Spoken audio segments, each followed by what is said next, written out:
Hello everyone, welcome to CS Pathshala by Vishwendra Chaudhary. स्वागत है आप सभी का एक और नई वीडियो में। तो जैसा कि आपको पता है, हमने जो कोर्स स्टार्ट किया है उसका नाम है COA, computer organisation and architecture. And last video में हमने इसकी फर्स्ट यूनिट कंप्लीट कर ली थी। तो आज हम आपकी सेकेंड यूनिट स्टार्ट करेंगे, जो है आपकी अर्थमेटिक एंड लॉजिकल यूनिट। ठीक तो देखते हैं सबसे पहले आपको इस यूनिट में क्या क्या पढ़ना है। देन फर्स्ट टॉपिक उसका आज हम डिस्कस करेंगे, कवर करेंगे आज की इस वीडियो में। तो अगर मैं बात करूं, आपकी सेकंड यूनिट रहने वाली है अर्थमेटिक एंड लॉजिक यूनिट। तो सबसे पहले देखते हैं आपको क्या क्या चीजें पढ़नी है इसमें। सबसे पहला जो आपका टॉपिक है वो आपका CLA, जिसको हम बोलते हैं कैरी लुक अहेड एडर। उसके बाद हमको पढ़नी है आपकी बेसिकली मल्टीप्लीकेशन। ठीक मल्टीप्लीकेशन के लिए हम तीन चीजें पढ़ेंगे। सबसे पहले आपकी साइन मैग्नीट्यूड रिप्रेजेंटेशन में जो आपकी मल्टीप्लीकेशन होती है वो हमको देखनी है। देन हम डिस्कस करेंगे बूथ्स एल्गोरिथम, जिसमें हम टूज कॉम्प्लीमेंट में आपका नेगेटिव नंबर रिप्रेजेंट करते हैं। देन हम पढ़ेंगे एरे मल्टीप्लायर। उसके बाद हम डिवीजन डिस्कस करेंगे, जिसकी दो एल्गोरिथम पढ़ेंगे हम, restoring and non restoring. Then हम डिस्कस करेंगे आपके लॉजिक ऑपरेशंस।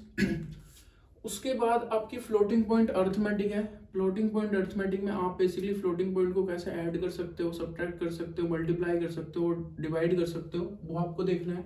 उसके बाद आपका ALU का डिजाइन है जो काफी इंपॉर्टेंट है। एंड सबसे लास्ट में आपका IEEE स्टैंडर्ड है फॉर फ्लोटिंग पॉइंट नंबर, कि आप फ्लोटिंग पॉइंट नंबर को कैसे स्टोर कर सकते हो। ठीक तो ये आपका पूरा कंटेंट रहने वाला है इस यूनिट का। तो स्टार्ट करते हैं आपका फर्स्ट टॉपिक। उससे पहले मैं आपको बता दूं, आपकी यूनिट जैसे कि अर्थमेटिक लॉजिक यूनिट है, तो अर्थमेटिक लॉजिक यूनिट का क्या काम होता है, जितने भी आपके अर्थमेटिक एंड लॉजिकल ऑपरेशंस होते हैं आपके कंप्यूटर के अंदर, उसको कौन परफॉर्म करता है, आपका ALU, जिसको हम बोलते हैं अर्थमेटिक एंड लॉजिक यूनिट। ठीक तो जो सबसे पहला टॉपिक है हमारा वो है हमारा CLA, carry look ahead adder. तो बेसिकली क्या है ये? It is a fast adder circuit that reduce the time needed to calculate carries. Basically होता क्या है, जब भी आप कोई एडिशन करते हो, ठीक, उस एडिशन को परफॉर्म करने के लिए आपको कैरी जनरेट होते हैं, आपको कैरी कैलकुलेट करने होते हैं। ठीक तो अगर मैं एक आपके नॉर्मल एडर की बात करूं, तो आपके नॉर्मल एडर के अंदर आपकी एडिशन कैसे होती है। फॉर एग्जांपल आपका कोई नंबर है 1010, ठीक, आपका एक और दूसरा नंबर है 1100। अगर आपको ये एडिशन परफॉर्म करनी है एक नॉर्मल एडर के थ्रू, जिसको मैं रिपल एडर बोलता हूं, ठीक, तो वो आपकी कैसे परफॉर्म होगी? सबसे पहले आपकी जो फर्स्ट बिट है वो आपकी ऐड होगी। ठीक इसका जो आपका रिजल्ट आएगा वो आप यहाँ पे लिखोगे 4000 आया। यहां से अगर कोई कैरी जनरेट होता बाई चांस, तो वो कैरी आपका यहाँ फॉरवर्ड होता। उसके बाद आपकी ये वाली एडिशन परफॉर्म होती। ठीक उसका जो सम आता आप यहाँ लिखते, और जो यहाँ से कैरी जनरेट होता वो आपका यहाँ चला जाता। देन आपका ये वाली एडिशन परफॉर्म होती, यहाँ से जो सम आता वो बिट आप यहाँ लिखते, और जो आपका कैरी जनरेट होता वो आपका यहाँ चला जाता। देन आपकी ये पर्टिकुलर एडिशन परफॉर्म होती। तो ऐसे काम करता है आपका नॉर्मल एडर। तो इसमें दिक्कत क्या है, आपकी कोई भी बिट की एडिशन तब तक परफॉर्म नहीं हो सकती जब तक उसको उससे प्रीवियस बिट से कैरी ना मिल जाए। ठीक तो बेसिकली आप देख सकते हो, आपका एक कैरी यहां से प्रोपोगेट हो रहा है, यहां से वो यहां जाएगा, देन यहां आएगा, देन यहां आएगा। ठीक बेसिकली आपका ये जो हो रहा है, आपका यहां से कैरी यहां तक आ रहा है। तो आपका कैरी प्रोपोगेट हो रहा है from first bit to last bit, और आपकी कोई भी बिट की एडिशन तब तक नहीं हो सकती जब तक उसको उससे प्रीवियस बिट का कैरी ना पता हो। तो इसमें आपका क्या होता है, स्लो हो जाती है बहुत ज्यादा एडिशन। ठीक और किसकी वजह से हो रही है, वो आपके कैरी की वजह से हो रही है। तो आपका कैरी प्रोपोगेट कर रहा है first bit to last bit, और उसकी वजह से आपकी एडिशन में क्या हो रहा है, स्लो हो जा रही है, आपकी कैलकुलेशन स्लो हो जा रही है। तो इस चीज को मैं बोलता हूँ, आपका जो कैरी प्रोपोगेट हो रहा है उसको मैं बोलता हूँ कैरी प्रोपोगेशन, और उसकी वजह से जो आपकी डिले हो रही है उसको मैं बोलता हूँ कैरी प्रोपोगेशन डिले। ठीक तो इसका सॉल्यूशन प्रोवाइड कराता है आपका कैरी लुक अहेड एडर। तो कैरी लुक अहेड एडर क्या कहता है कि आप सारे कैरीज एक साथ स्टार्टिंग में ही कैलकुलेट कर लो। ठीक जैसे यहाँ पे आप हर एक कैरी तब कैलकुलेट कर रहे हो जो उससे प्रीवियस कैरी आपको मिल रहा है। लेकिन CLA क्या कहता है CLA क्या करता है, CLA सारे कैरीज एक साथ कैलकुलेट कर लेता है पैरेलल में। जैसे ही उसको आप इनपुट दोगे, कोई भी नंबर ऐड करने हैं, ये और ये दो नंबर आपको ऐड करने हैं, वो सारे कैरी कैलकुलेट कर लेगा एक साथ और फिर सारी एडिशन कर देगा। ठीक, अगर मेरे को यहाँ क्या आएगा, यहाँ क्या आएगा और यहाँ क्या आएगा अगर मेरे को पता चल जाए स्टार्टिंग में, तो मैं आपकी ये एडिशन, ये एडिशन, ये एडिशन पैरेलल में कर सकता हूँ। और ये भी कह रहा है कि यहाँ क्या आएगा, यहाँ क्या आएगा और यहाँ क्या आएगा, मैं उसको भी पैरेलल में कैलकुलेट करूंगा। ठीक तो यही चीज मैंने लिख रखी है बेसिकली यहाँ पे। नॉर्मल एडर्स, जिसको मैं रिपल कैरी एडर भी बोलता हूँ, are slow because each carry depend on the previous one. आपका कोई भी कैरी उससे प्रीवियस कैरी पे डिपेंड कर रहा है, तो आप कोई भी एडिशन तब तक नहीं कर सकते जब तक आपको प्रीवियस कैरी ना मिल जाए। CLA solve this problem by generating carry in advance using special logics। तो CLA क्या करता है, सारे कैरी एडवांस में कैलकुलेट कर लेता है, उसके लिए वो कुछ लॉजिक्स यूज करता है जो हम अभी डिस्कस करेंगे। ये मैंने आपके एक नॉर्मल एडर का डायग्राम बना रखा है। फॉर एग्जांपल आपके पास कोई नंबर है 4 बिट का, तो दोनों की फर्स्ट बिट पहले एक एडर में जाएगी, वो यहाँ से ऐड होगी, सम मिलेगा आपको, उसका कैरी नेक्स्ट फॉरवर्ड हो जाएगा। ये दोनों की सेकंड बिट है, वो दोनों ऐड होगी, जो प्रीवियस कैरी आया होगा वो ऐड होगा, सम मिलेगा, उसका कैरी जो जनरेट होगा वो नेक्स्ट बिट को फॉरवर्ड हो जाएगा। तो जो चीज मैंने यहाँ पे बताई वो आप डायग्राम के थ्रू ऐसे रिप्रेजेंट कर सकते हो। अब हम बात करते हैं, हम कह रहे हैं कि सारे कैरी हम एक साथ कैलकुलेट कर लेंगे और फिर सारे सम एक साथ कैलकुलेट कर लेंगे, तो वो कैसे होगा।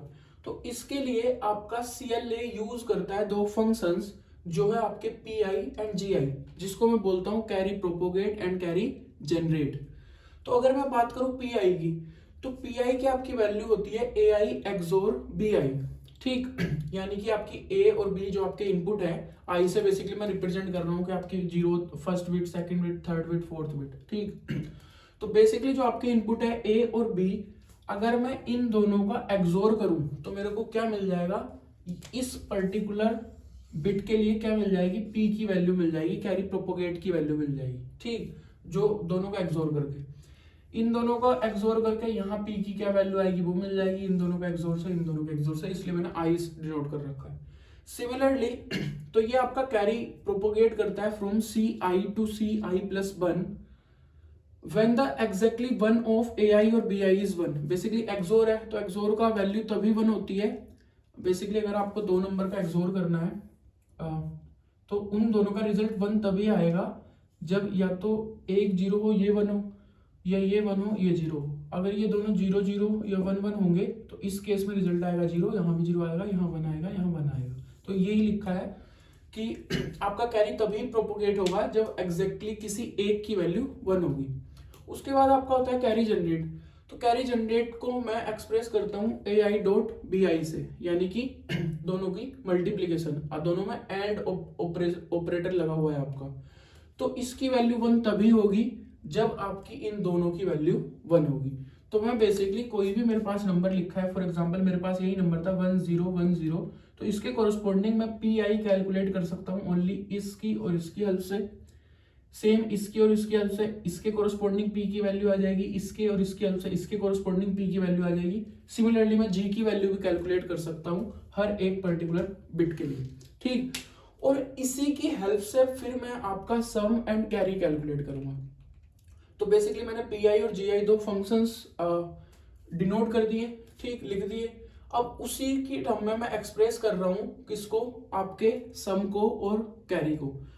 तो बेसिकली आपकी सम की इक्वेशन आती है PI XOR CI और कैरी की इक्वेशन आती है आपकी GI plus PI into CI। अब ये इक्वेशन कहां से आई, अगर मैं आपके नॉर्मल एडर की बात करूं तो नॉर्मल एडर में आपकी सम की इक्वेशन होती है A XOR B XOR C। ठीक, तो अगर मैंने अभी A XOR B को क्या लिखा, आपका PI, यहां मैं एक पर्टिकुलर बिट के लिए लिख रहा हूं तो मैंने I लगा रखा है। तो A XOR B की जगह क्या लिख सकता हूं मैं, P और XOR C। तो ये आपकी किसकी इक्वेशन आ गई, सम की। ठीक, सिमिलरली आपकी कैरी की इक्वेशन होती है नॉर्मल एडर के केस में AB plus BC plus CA, और इसी को जब मैं आपका सोल्व करता हूं तो आपकी इक्वेशन आती है ये AB plus A XOR B into C।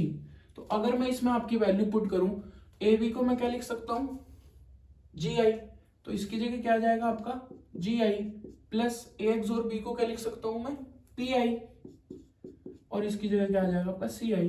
तो बेसिकली ये आपकी कैरी की इक्वेशन आ गई, ये आपकी सम की इक्वेशन आ गई, और मैं सम और कैरी दोनों किसकी हेल्प से आपका कैलकुलेट कर रहा हूं, जो मैंने दो फंक्शंस डिफाइन किए हैं, पी आई एंड जी आई, यानी कि आपका कैरी प्रोपोगेट और कैरी जनरेट। ठीक, अब मैं ये कह सकता हूं, जैसे मैंने बात करी थी कि सीएलए में क्या होता है कि सीएलए कह रहा है कि आप सारे कैरी एक साथ कैलकुलेट कर लो, ठीक, स्टार्टिंग में ही, एडवांस में ही, और फिर सारे सम कैलकुलेट कर लो।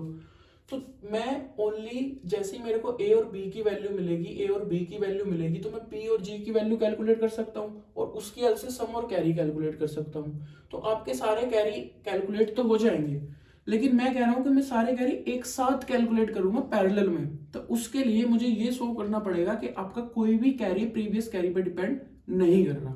ठीक, तो मैं क्या करूंगा, मेरी कैरी की इक्वेशन आ गई है, अब मैं इसको एक्सप्रेस कर लूंगा, मैं ये शो करने के लिए कि कोई भी कैरी आपका प्रीवियस कैरी पे डिपेंड नहीं कर रहा, और अगर मैं ये शो कर दूंगा तो मैं ये बोल सकता हूं कि आप सारे कैरी पैरेलल में कैलकुलेट कर सकते हो।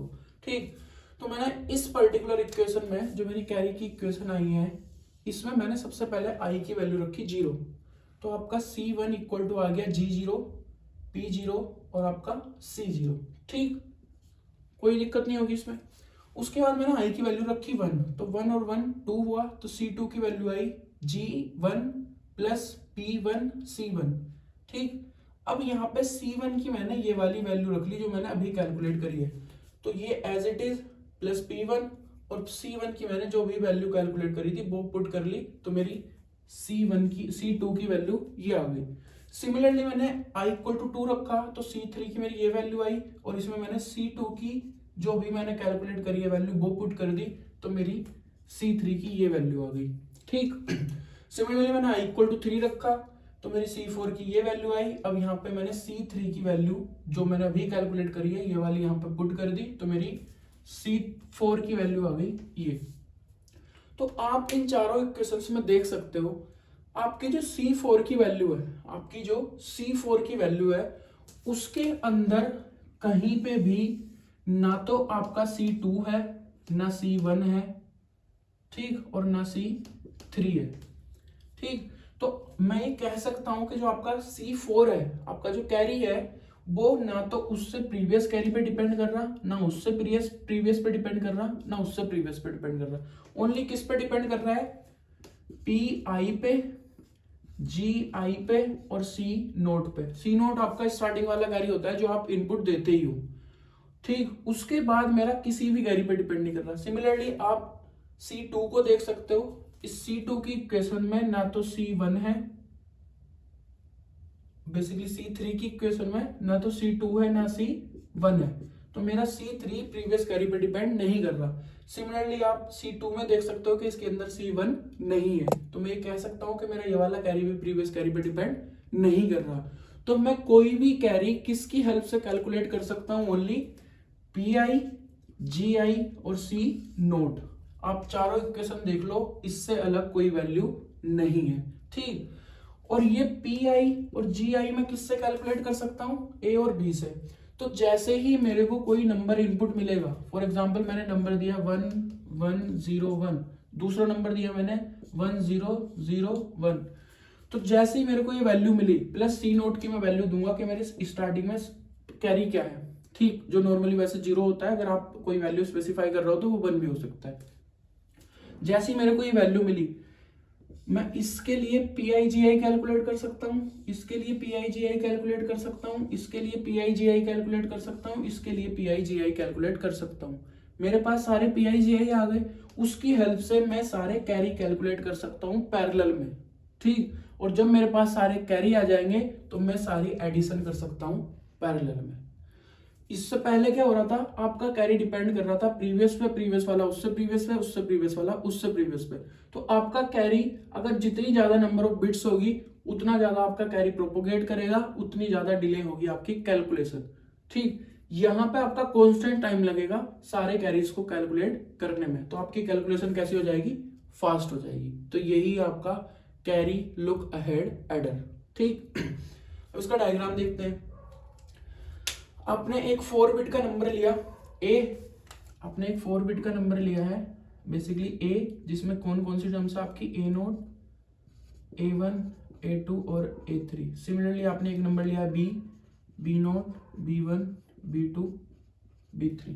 ठीक, तो जैसे मैंने कहा, जैसे ही आप नंबर दोगे तो सबसे पहले क्या कैलकुलेट होगा, PI एंड GI।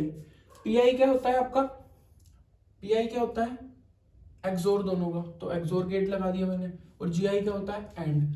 तो एंड हुआ दोनों बिट का, इन दोनों बिट का एंड हुआ तो मुझे क्या मिल जाएगा, G0। और दोनों का एक्सोर होगा तो क्या मिल जाएगा, P0। सिमिलरली इन दोनों का जब एंड होगा तो G1 और जब एक्सोर होगा तो P1। ऐसे ही आपके हर चारों बिट के लिए आप P0, PI और GI कैलकुलेट कर लोगे। ठीक, जैसे आपने इनपुट दिया आपके PI GI कैलकुलेट हो गए। अब जैसे ही आपके पास PI और GI आए, C0 आप इनपुट में दे रहे हो तो PI और GI इसकी हेल्प से प्लस C0 की हेल्प से आपके सारे कैरी कैलकुलेट हो जाएंगे एक बार में। जैसे आपने इनपुट दिए, एक टाइम में आपके सारे ये कैलकुलेट हो गए, दूसरे टाइम में आपके सारे कैरी कैलकुलेट हो गए, और जैसे मेरे को कैरी मिलते हैं तो मैं सम कैलकुलेट कर सकता हूँ PI और कैरी का एक्सोर करके। तो PI मेरे पास ऑलरेडी है ही, कैरी जनरेट हो गए होंगे। अब आपका C0 तो आपने दिया ही था, C1, C2, C3, C4 सारे एक साथ कैलकुलेट हो गए होंगे। अब आपके सारे सम एक साथ कैलकुलेट हो जाएंगे। बेसिकली आप P और C का एक्सोर कर दोगे तो आपको सम मिल जाएगा। ठीक, तो ये है आपका कैरी लुक अहेड एडर। जो बेसिकली काम क्या कर रहा है, मेन काम वो ये कर रहा है कि जो आपकी कैलकुलेशन में पहले टाइम लग रहा था बहुत ज्यादा कैरी को प्रोपोगेट करने में, उस टाइम को, उस डिले को कम कर रहा है। ठीक, तो basically carry look ahead adder काम करता है, वो कहता है कि आप सारे कैरी एक साथ कैलकुलेट कर लो एडवांस में, और फिर सारे एडिशन एक साथ कर लो पैरेलल में। ठीक, अब पैरेलल में वो करता कैसे है, PI और GI की हेल्प से। ये दो फंक्शंस हैं, इसकी हेल्प से वो सारे कैरी कैलकुलेट करता है और फिर सम कैलकुलेट करता है। सारे कैरी आपके पैरेलल में कैलकुलेट हो रहे हैं, उसके लिए आप सम और कैरी की इक्वेशन लिखो इसकी टर्म्स में। देन आप कैरी की इक्वेशन को एक्सप्रेस करके दिखा दो, थोड़ा सा ओपन करके दिखा दो, उसमें वैल्यू रख के 2-3, आपको दिखेगा कि आपकी कोई भी कैरी की वैल्यू प्रीवियस कैरी पे डिपेंड नहीं कर रही। जब आप ये देखोगे तो आप इसके बाद लिख सकते हो, क्योंकि मेरा कोई भी कैरी प्रीवियस कैरी पे डिपेंड नहीं कर रहा, तो मैं सारे कैरी एक साथ कैलकुलेट कर सकता हूं इन पैरेलल। तो जैसे ही मेरे को A और B की वैल्यू मिलती है, मैं PI GI कैलकुलेट करूंगा, उसके हेल्प से सारे कैरी एक साथ कैलकुलेट करूंगा, और उसके बाद सारी एडिशन एक बार में आपकी कैलकुलेट हो जाएगी। ठीक, तो इससे एडवांटेज क्या होगी, आपकी एडिशन फास्ट हो जाएगी।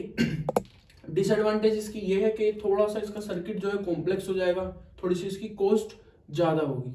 ठीक, क्योंकि इसमें बहुत सारे आपके लॉजिक गेट्स यूज हो रहे हैं। तो ये था आपका CLA का पूरा कंसेप्ट, इंपॉर्टेंट है, एग्जाम में पूछा जाता है, तो इसको एक बार देख लेना। नेक्स्ट वीडियो के साथ मिलते हैं नई वीडियो में, नेक्स्ट टॉपिक के साथ मिलते हैं नेक्स्ट वीडियो में। तब तक अपना ध्यान रखो। अगर मेरी वीडियो अच्छी लगी हो, इससे आपकी हेल्प हुई हो, तो प्लीज़ लाइक कर देना और मेरे चैनल को सब्सक्राइब कर लेना। Bye bye.